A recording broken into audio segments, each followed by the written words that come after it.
Teorema de Stokes e o teorema do divergente, né, o teorema de Gauss. Então, antes de falar dos teoremas, né, Stokes e de Gauss, vamos lembrar rapidamente o teorema de Green, porque uma vez que estiver claro para você o teorema de Green, o teorema de Stokes e de Gauss você vai perceber que vai na mesma linha de raciocínio. Tá? Aqui nós não vamos demonstrar os teoremas, a gente vai só explicar as condições que devem ser, né, verificadas para você poder aplicar, né, o resultado que o teorema nos traz. Então, só lembrando aqui, o teorema de Green. Aquele teorema que serve para nos ajudar a resolver uma integral de linha aplicada sobre um campo vetorial. Só que lembrando aqui que o campo vetorial é um campo no R2. Tá? Então aqui eu tenho uma linha no R2. A nossa linha C é uma linha também que está no R2, mas não é uma linha qualquer. A linha C tem que ser uma linha simples, ela não se corta, é uma linha fechada. Então por isso que entra uma bolinha aqui no símbolo da integral dizendo que a integral é uma integral de linha sobre uma linha simples e fechada. Observa que a linha C, nesse contexto, a linha C aqui nesse contexto, ela é a borda de uma região D. Então a linha C aqui é a borda de uma região D. Então nós temos uma região D limitada, fechada pela linha C. Então as condições são essas. Então são três condições que devem ser verificadas, né, e satisfeitas para você aplicar o teorema de Green. A primeira é sobre a região D, a segunda é sobre a curva C e a terceira é sobre o campo vetorial. Então a região D precisa ser uma região fechada, tá, ilimitada. Ela é fechada pela curva C e ela é ilimitada. Ela é limitada, ela não é uma coisa ilimitada, ela não é infinita. A curva C precisa estar orientada positivamente. Tá bom? E a função f precisa ser de classe C1, ter derivadas primeiras, todas contínuas. Observe que essas condições, uma vez satisfeitas, o teorema de Green garante que você pode trocar a integral de linha por uma integral dupla. Você vai trocar a linha pelo interior, pela região D, e vai trocar o campo vetorial aqui pela terceira componente do vetor rotacional. Ele tem duas componentes, P e Q. Então você vai derivar, né, o campo vetorial, ele tem duas componentes, a função P e a função Q. Você vai derivar Q com relação a X menos P com relação a Y. Bom, então caímos numa integral dupla, que pode ser resolvida de forma cartesiana, se for o caso pode passar para polar, mas caímos num problema que a gente já sabe resolver. Então o teorema de Green é isso, associa uma integral de linha com uma integral dupla. Mas essa associação só é possível se a região D for fechada e limitada, se a curva C for orientada positivamente e se a função f for de classe C1. Okay? O teorema de Stokes tem essa mesma estrutura, só que é considerando um campo vetorial no R3. Tá? Então aqui eu tenho teorema de Stokes. Eu tenho uma integral de linha. O meu campo vetorial agora está no R3. Então ele sai do R3 e cai no R3. Então nosso campo vetorial aqui, F, ele tem três componentes, P, Q e R. Ok? A nossa curva agora é uma curva também que está no R3, mas deve ser uma curva C, simples e fechada. Tá bom? Com isso, observa que a curva C, ela é a borda. Só que não é mais uma borda de uma região plana. Ela é a borda de uma superfície. Aliás, ela é a borda de várias superfícies. Eu posso considerar aqui uma superfície ondulada. Eu posso considerar que essa curva C é a borda de uma superfície que parece um paraboloide. Posso considerar essa curva C a borda de uma superfície cilíndrica. Então, uma curva C, agora, na verdade, ela é a borda de várias superfícies. Mas eu preciso tomar apenas uma. Claro, eu vou pegar a mais simples. Eu vou pegar uma superfície aqui mais simples possível. Vou pegar essa superfície aqui como se fosse tipo uma onda, né? Uma telha. Tá? Um disco, por exemplo, uma circunferência. Ela pode ser a borda de uma semisfera, uma circunferência pode ser a borda de um cilindro, uma circunferência pode ser a borda de um paraboloide. Então, eu vou pegar a mais simples. No caso, se eu tenho uma circunferência, eu posso pegar a borda de um disco, um pedacinho de um plano. Então, a minha curva C aqui, ela é a borda de uma superfície. Ótimo. Então, tudo que a gente tinha aqui para verificar as condições do teorema de Green, agora a gente precisa verificar para os Stokes, fazendo as devidas modificações. Quem deve ser fechado e limitado não é a região D. Quem deve ser fechada e limitada, nesse contexto, é a superfície S. Então, a superfície S precisa ser uma superfície fechada. Ela tem que ter borda. E ela precisa ser limitada. Ela não pode ser infinita. Tá bom? A curva C precisa ser orientada positivamente. Ser orientada positivamente é ser percorrida no sentido anti-horário quando vista de cima. Que é a mesma visão daqui. Ó. Ser percorrida anti-horário quando vista de cima. Tá bom? Ou quando você faz a regra da mão direita, colocando o punho aqui da mão direita dentro da superfície de interesse, o seu indicador apontando para a orientação de interesse, o polegar fica para cima. Tá? Então aqui eu tenho a regra da mão direita, polegar para cima, essa é a orientação positiva. Então, duas já condições satisfeitas. S precisa ter contorno, e não pode ser infinita. C precisa estar orientada positivamente e F precisa ser de classe C1, ou seja, ter derivadas primeiras, todas contínuas. Uma vez que essas componentes são polinômios, tá? Ou é seno e cosseno, ou exponencial, mas elas são funções contínuas e suas derivadas de primeira ordem todas também são contínuas. Então, assim, a gente vê rapidinho, de imediato, a gente vê que é de classe C1. Feito isso, o que o teorema de Green faz? Troca a linha pela região D. Troca o contorno pelo conteúdo. Troca a integral de linha por uma integral dupla. Teorema de Stokes. A minha curva C, agora ela é a borda de uma superfície. Então ela é a borda aqui de uma superfície. Ela é uma curva simples e fechada. O teorema de Stokes vai associar essa integral de linha a uma integral de superfície. Eu estou trocando o conteúdo, o contorno pelo conteúdo. Estou trocando a linha C pela superfície S. De quem? Do rotacional da função dada a orientação de interesse. ds. Então, o teorema de Stokes associa uma integral de linha de campo vetorial com 3 componentes a uma integral de superfície. Ok? Então você pode trocar uma integral de superfície nesse contexto por uma integral de linha, ou pode trocar uma integral de linha por uma integral de superfície e ver o que é mais conveniente. Tá? Lembrando aqui que o rotacional é um vetor. Tá? Então o rotacional aqui ó, é o vetor. Deixa eu trocar a caneta. Primeira componente do rotacional é derivada de R com relação a Y menos Q com relação a Z.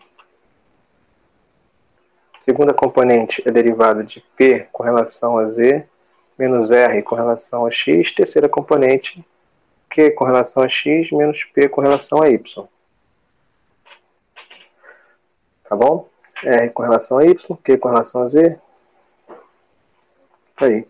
Se o vetor normal, lembrando aqui, se a minha curva for uma curva plana lá no chão, e aqui a região for a região D, o vetor normal, o nzinho aqui, é dado pelo vetor 0, 0, 1, que é a direção do eixo Z. Se esse vetor normal for o 0, 0, 1, ora, se você multiplicar isso aqui por 0, 0, 1, que é o vetor normal na direção de Z, vai cancelar essa e vai ficar só essa aqui. Ou seja, todo esse produto escalar vai se resumir em derivadas de Q com relação a X menos P com relação a Y, que é exatamente o que o Teorema de Green traz. Então, por essa perspectiva, podemos ver que o Teorema de Green é um caso particular do Teorema de Stokes. Tá? Então, o Teorema de Stokes cobre o Teorema de Green. Basta você considerar aqui a curva C, uma curva que está no plano XY, aqui no chão. Tá? Com isso, você vai ter uma região D.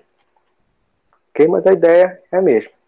Então, esse é o Teorema de Stokes. Aproveitando o gancho, eu posso falar do Teorema de Gauss, ou Teorema do Divergente, que é um teorema que é uma alternativa para resolver integral de superfície. Só que ele serve para nos ajudar a resolver integral de superfície sob campos vetoriais, dada uma orientação de interesse. É um problema para calcular fluxo.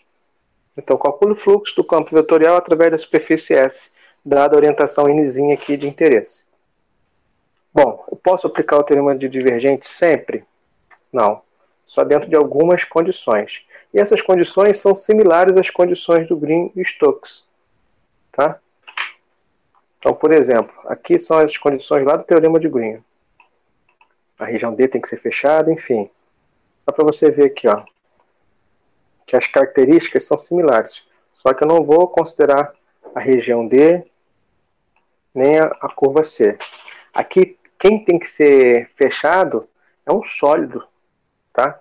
Aqui a superfície S, ela é a borda de um sólido. Eu tenho uma superfície simples e fechada. Então, por exemplo, uma esfera, uma superfície esférica S, ela é a borda de um sólido. Tem uma casca da esfera e eu tenho o sólido esfera. Eu tenho uma bola oca, eu tenho uma bola cheia. Então a superfície S, nesse caso, ela fecha um sólido, ela define um sólido. Então a minha superfície S é uma superfície simples e fechada. Com isso eu tenho um sólido fechado e limitado. Por quem? Pela superfície S. A superfície S precisa ser orientada positivamente. Ora, e uma superfície é orientada do modo como a gente atravessa ela. Então, como a minha superfície aqui ela é fechada, ela tem duas orientações. Eu posso atravessar essa superfície entrando no sólido ou saindo do sólido. A orientação positiva é a orientação de saída. Tá? E F é de classe C1. Então, se o sólido é fechado por uma superfície S, se ele tem casca, se S está orientada positivamente, a orientação de interesse, né, é saindo do sólido. E F é de classe C1, que é ter derivadas de primeira ordem todas contínuas, cumpre as condições do teorema de divergente. Então, você pode trocar a casca pelo interior. Você pode trocar a integral de superfície por uma integral tripla de W. E você troca o campo vetorial, dada a orientação de interesse, pelo divergente do campo vetorial. Então, aqui caímos numa integral tripla. Tá? Trocamos, então, um problema de integral de superfície de campo vetorial por uma integral tripla. A partir daqui é recorrente. Resolva a integral tripla. Tá? Lembrando que o divergente é um operador escalar. Você deriva o meu campo vetorial, né, que a princípio tem 3 componentes. Vou escrever aqui no cantinho. Meu campo vetorial F tem 3, sai de x, y, z e cai em P, Q e R. Então é só você derivar P com relação a x, Q com relação a y e R com relação a z e somar. Qualquer dúvida, dá uma olhadinha lá no vídeo sobre campos vetoriais e as operações. É que eu explico o cálculo divergente com mais calma. Então, divergente é isso. Diferente do rotacional, que é um vetor, o divergente é um escalar. Tá? Então, é isso. Você verifica as condições. W tem que ser fechado e limitado. S orientado positivamente e F é de classe C1. Feito isso, você pode trocar uma integral de superfície de campo vetorial por uma integral tripla do divergente desse campo. Tá? Vamos fazer um exemplo para ilustrar. Olha só, calcule a integral de linha de campo vetorial, onde o campo vetorial é conhecido, função P, função Q, função R, e C é a curva de interseção desse plano com o cilindro. Então aqui eu tenho um cilindro,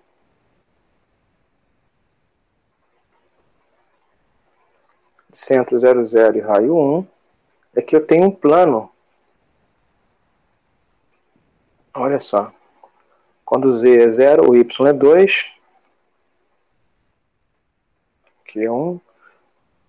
Aqui é 2. Então um plano que passa mais ou menos aqui assim. Ora, um plano corta um cilindro como esse. E quando corta um cilindro como esse, o corte vai ser uma curva como essa aqui, ó. Um plano cortando o cilindro, eu vejo um corte, que é essa curva aqui. Tá? Então, essa é a nossa curva C. Ótimo. Então, calcule a integral de superfície, integral de linha, aliás. Calcule a integral de linha desse campo vetorial, dado ali no enunciado, onde a linha é aquela curva verde ali. C, oriente C no sentido horário quando observava de cima. Então, olhando de cima, no sentido anti-horário, aliás. Então, como é que eu resolvo esse problema? Primeira coisa, eu preciso calcular o rotacional. Porque se o rotacional for zero e dentro daquelas condições, né, o conjunto desse é simplesmente conexo e f de classe C1, então, se o rotacional for zero, é um campo conservativo. E como a linha aqui é fechada, eu estou vendo que é uma linha sempre fechada, esse resultado já é imediatamente, já sei que é zero. Mas eu preciso calcular o rotacional. Então, antes de nada, eu vou calcular o rotacional, só para ver se é um campo conservativo. Se for, ótimo, vou abordar ela como integral de linha de campo conservativo. Se não for, eu vou usar o rotacional dentro do teorema de Stokes. Então, não é uma conta que a gente desperdiça. Tá? Então, vamos calcular o rotacional desse campo vetorial. Primeira componente, vou derivar R com relação a x. É zero, porque R não tem x. Vou derivar Q com relação a Z. É zero também. Porque aqui não tem Z. Segunda componente, vou derivar P com relação a Z. É zero, porque P não tem Z. E vou derivar R com relação a x. É zero também. Falta calcular a última componente. Derivar Q com relação a x. Olha aqui. É 1. Menos a derivada de P com relação a y. A derivada de P com relação a y é menos 2y. Então acaba ficando mais 2y. Então esse é o rotacional. Percebe que ele não é nulo sempre. Ele não é sempre igual ao vetor nulo. Então ele é diferente do vetor nulo. Então o rotacional não é nulo. Então logo f não é conservativo. Tá? Então f não é o gradiente de ninguém. Se fosse, esse resultado já seria zero. Tá? Como a gente já viu nas aulas anteriores. Mas como o f não é conservativo, tudo bem. Então eu não posso tratar a integral de linha como eu faço no tratamento de integral de linha de campo conservativo. Então eu vou ver um teorema. Aqui eu estou no R3, então eu vou ver se cabe as condições do teorema de Stokes. E aí? A curva C, ela é a borda de uma superfície. Aliás, ela é a borda de várias. Mas eu preciso verificar se ela é a borda de uma superfície. Eu observo aqui uma bem simples. Ó. Vou considerar que a superfície C é a borda desse disco, né, dessa figura plana aqui. Ó. Então, essa é a minha superfície S, que eu vou considerar. Tá? Essa é um pedacinho do plano inclinado. Observe que a curva C ela é uma curva simples e fechada. Olhando de cima, pegando a orientação aqui anti-horária, é a orientação positiva. Então, S é fechada, C está orientada positivamente. Então, estou verificando as condições. Então, S é fechada, tem contorno, C está orientada positivamente,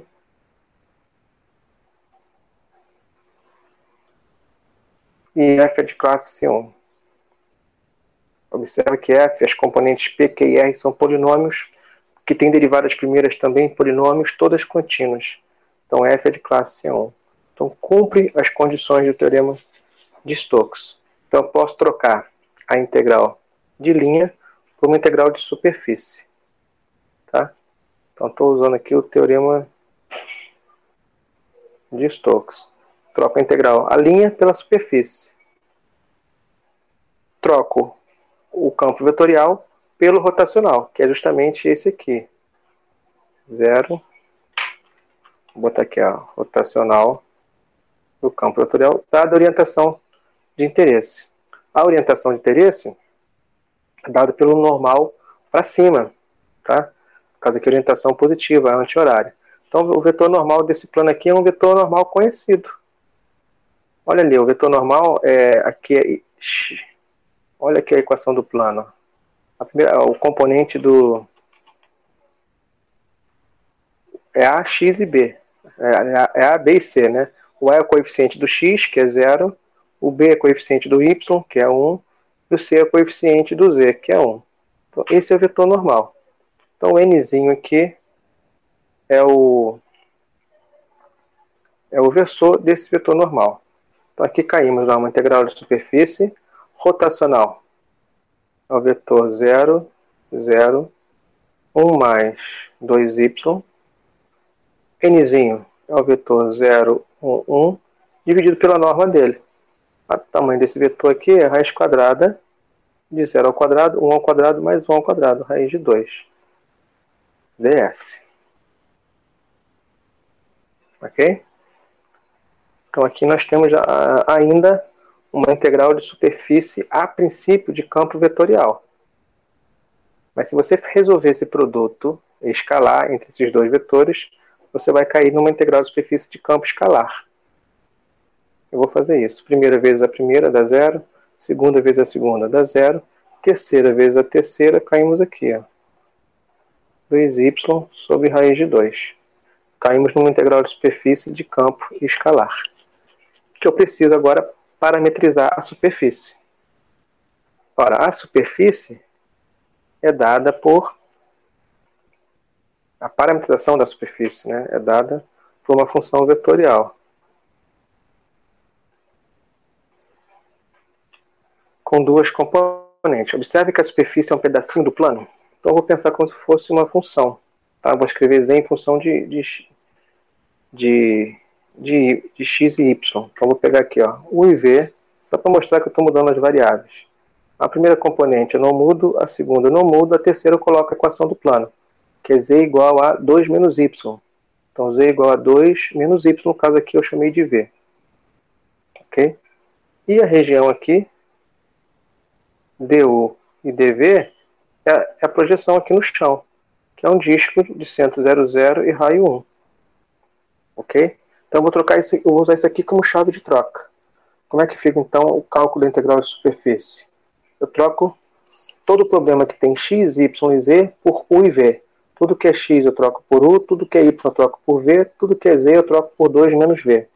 Então a gente sai de um problema, aqui fica 1 mais 2v sobre raiz de 2.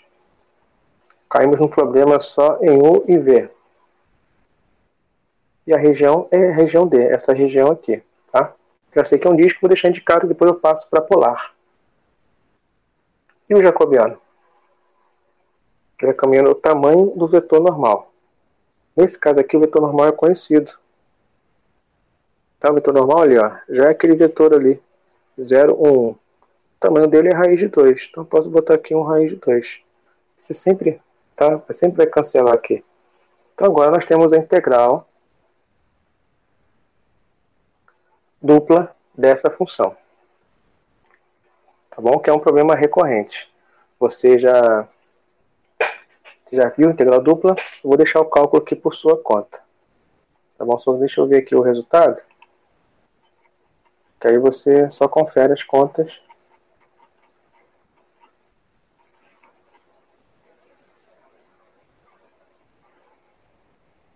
Tá bom? O resultado aqui vai dar π. Tá? Então, faça as contas, qualquer dúvida, coloca lá no grupo, ou a gente pode fazer passo a passo no nosso encontro virtual. Mas o resultado final aqui é π. Mas é a revisão. Sim, resolver a integral dupla. Você vai passar para polar, né, porque a região aqui é um disco de centro 00 e raio 1, enfim. Então a novidade estava no início. Ó. Trocamos uma integral de linha de campo vetorial por uma integral de superfície, que a princípio é vetorial, mas resolvendo o produto escalar, caímos numa integral de superfície de campo escalar.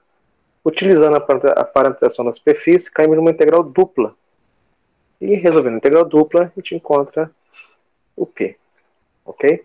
E tem mais um exemplo para ilustrar o cálculo do teorema da aplicação, né, do teorema de Gauss. Ó. Calcular o fluxo desse campo vetorial aqui.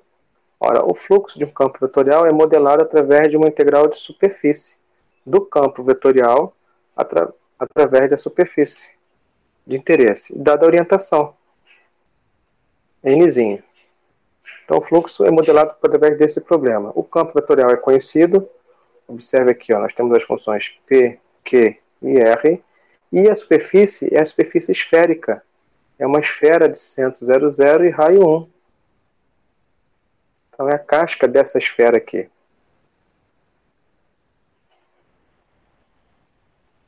Ok? Observa que a superfície S, ela é uma superfície que define um sólido. Então eu posso falar que ela é a borda de um sólido W, que é a própria esfera. Então ela é uma superfície simples e fechada. Ela é a borda de um sólido. Então o sólido é fechado. A superfície S deve ter uma orientação positiva. Tá? Qual a orientação positiva aqui? Quero atravessar essa superfície saindo do sólido. Essa é a minha orientação de interesse. E a função f, o campo vetorial, é de classe C1. Então eu preciso verificar essas condições. E elas são satisfeitas. Tá? SW aqui é fechado. Vou pensar no sólido, esfera, incluindo a sua casca. Superfície S, eu vou supor orientação positiva. Supor vetores, né, o fluxo saindo, o cálculo do fluxo aqui saindo da esfera, e F, observe que são polinômios. Ó. São contínuas com derivadas primeiras também contínuas. Então F é de classe C1. Então eu posso aplicar o teorema de Gauss, ou teorema do divergente, onde eu troco a casca pelo conteúdo. Eu troco a integral de superfície por uma integral tripla do divergente. Derivo P com relação a x, dá 0, Q com relação a y, dá 1, R com relação a z, dá 0. Tá? Então o divergente aqui é igual a 1. dx, dy, dz. Então olha só, essa é a novidade. Aplicar o teorema do divergente, ou o teorema do Gauss, é verificar as condições, e uma vez satisfeitas, pode trocar a integral de superfície de campo vetorial por uma integral tripla. Agora temos um novo problema, calcule a integral tripla. Esse caso aqui é uma integral simples, né? Dá para resolver rapidinho, mas poderia passar para cilíndrica, para esférica, aí é um exercício recorrente. Observe que a integral tripla de 1 me dá o volume do sólido, e por ser um volume conhecido, a gente pode ir direto no resultado. Tá? O volume aqui é o volume da esfera. Tá? Então aqui nós temos 4/3 π do R ao quadrado. Como o R aqui é 1, então o resultado final 4π sobre 3. Unidade de fluxo. Ok? Então é isso aí, gente. Façam os exercícios que eu vou marcar lá na sala virtual. Qualquer dúvida pode postar no grupo ou anotem aí para o nosso próximo encontro. Até a próxima, gente. Tchau, tchau.